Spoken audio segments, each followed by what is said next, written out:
Assalamualaikum warahmatullahi wabarakatuh. Alhamdulillahirabbil alamin. Wa bihi nasta'inu ala umuri dunya waddin. Shalatu wassalamu ala rasulillahi ajma'in. Amma ba'd.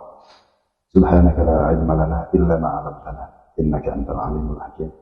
Rabbi shrah li sadri wa yassir li amri wa hlul 'uqdatam min lisani yafqahu qawli. Sahabat muslim yang dirahmati Allah Subhanahu wa taala. Tayamum itu sendiri dimaknai itu sebagai hadiah.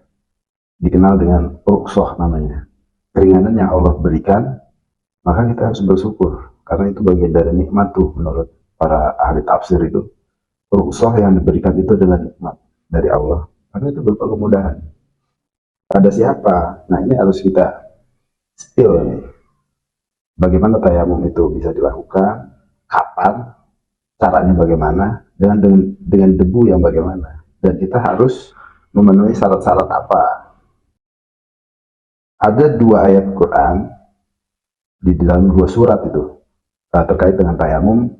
Yang pertama di surat An-Nisa ayat 43 itu terkait tayamum karena sebab safar.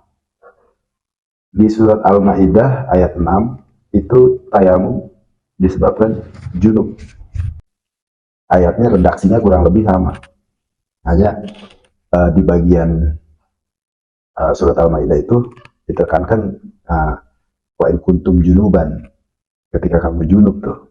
Nah itu maka tayamumlah jika tidak ada air. Yang jadi barometer itu tayamum yang dilakukan itu di kedua surat tadi itu adalah dalam kondisi bagaimana dan dalam keadaan apa kita boleh tayamum. Kita bisa mengambil rukhsah dari Allah. Kita bisa mengambil hadiah keringanan yang Allah berikan kepada kita. Maka kita harus spill bunyi ayatnya. Di An-Nisa itu ayatnya adalah wa in kuntum mardo aw ala safarin aw jaa ahadun minkum minal ghaid aw lamastumun nisa. Jadi 4 tuh.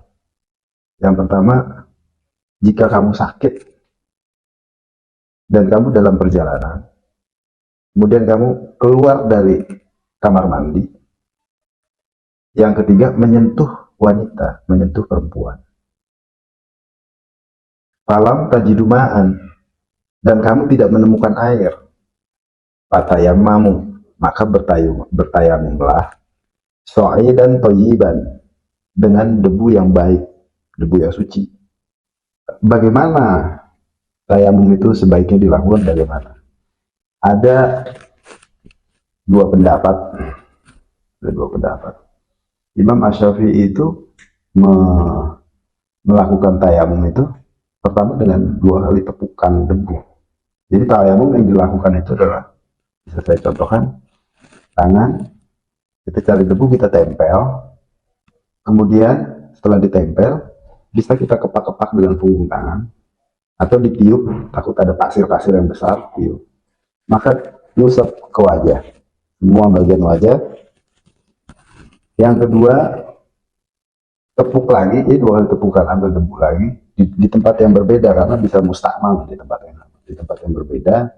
Kemudian basuh tangan sampai sikut. Imam Syafi'i ditempelin ke tangan kanan, tangan kirinya nih ke punggung kanan, usap seperti ini.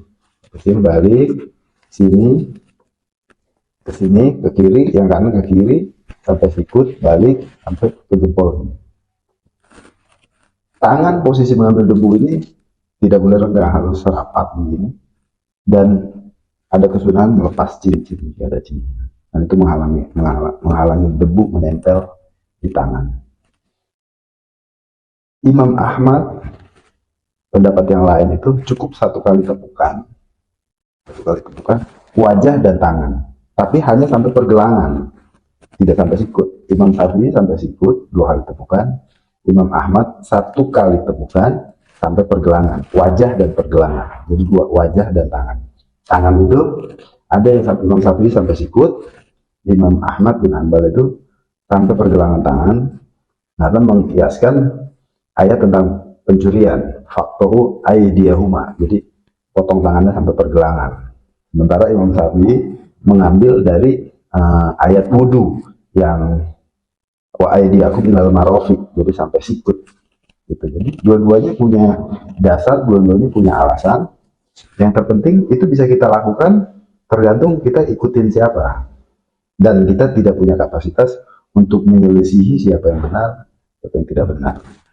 Jadi kedua-duanya benar karena ahli semua, pakar semua itu.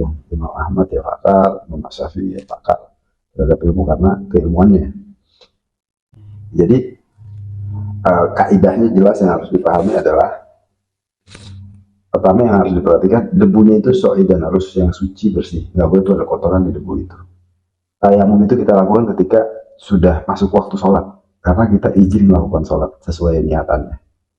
Yang ketiga, kita sudah cari air kemana-mana nggak ketemu, ada upaya mencari air, bukan kita lihat keran mati langsung eksekusi tayamumnya, enggak. Jadi ada upaya dulu, karena bisa jadi kita menemukan situasi itu kalau kita sudah tahu ilmunya kita nggak pusing, kita nggak repot.